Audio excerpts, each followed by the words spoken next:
What would you like to see him do a little better of? I think, at times just his feet in the pocket, we've talked about that. He just needs to calm him down a little bit, make sure he keeps himself in a good position to throw the ball. Obviously there's going to be times where you got to move around and take off, and the more we can keep ourselves going north and south and not backwards and sideways, the better off we're going to be. So I think that's probably the biggest takeaway in the throwing game, was he just needs to keep himself in good balance and be ready to throw. He's in a tough situation. First start, everybody's got an opinion on the quarterback and all that. He seems like an even-keeled guy. Do you think that benefits him in the situation? Yeah, no doubt. I mean, he's the same guy all the time. Doesn't really get rattled, doesn't get excited. We talk about trying to stay in the middle, and it's kind of natural for him to be there. So, it definitely, I think, it helps him as a quarterback having that demeanor. Now that offensive line's kind of been thrown into the fire, I would expect big improvements from week 1 to week 2, right? I think so. And they for 4 guys making their first start, there was some good things that we saw. And obviously, the more experience they get, the better they're going to be. And obviously, gradually, I think we'll add some guys that have some experience to the mix that'll help.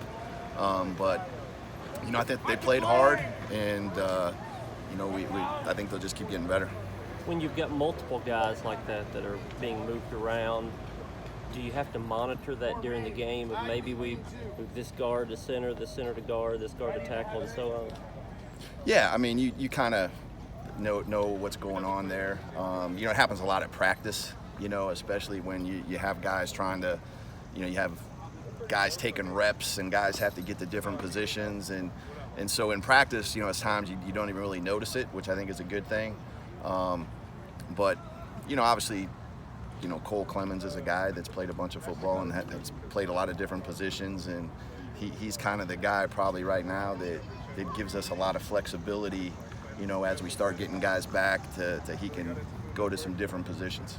With your system and those injuries and inexperience at the O-line, how do you value mobility at the quarterback position? Yeah, it's big, and for the most part, we did a good job of trying to keep those guys out of positions to where, when it was 3rd and long, they were going to be able to just tee off, and Riley did a good job of avoiding some things and not taking any sacks. To have 1 sack in that game, I think, was a positive. Did Deuce's impressive drive at the end of the game last week tell you anything about his involvement in the offense this coming weekend? It doesn't surprise me at all.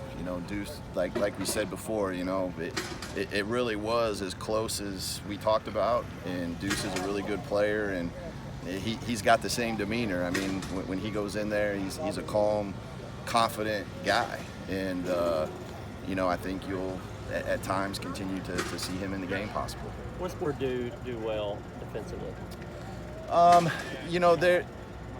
They're big and strong up front. I think their linebacker play, they're experienced, and they get guys lined up, and they can be very multiple in the looks that they give, and I think those linebackers give them that opportunity to do that stuff. And they just they are very multiple, so they do a lot of stuff, so they make you prepare for a lot of different looks. A lot of nickel? They run a lot of nickel? Yeah, they have it. They've moved some guys around this year that, a linebacker may be playing defensive end, and, some different ways that way. But yes, they do. Right now, at least last week, you never really know, but played with 5 DBs in the game a lot. Switching gears to the offensive side, there's been a lot of preseason hype around your big 3 with Pinckney, Lipscomb, and Vaughn, and their big playability. But with the lack of big plays against Georgia, how are you looking to flip the script against Purdue? Yeah, I mean, we got to keep knowing that those are the guys that we need to get targets to, get touches to, and get them the ball. And as an offensive staff, we need to do a better job of making sure they get those opportunities.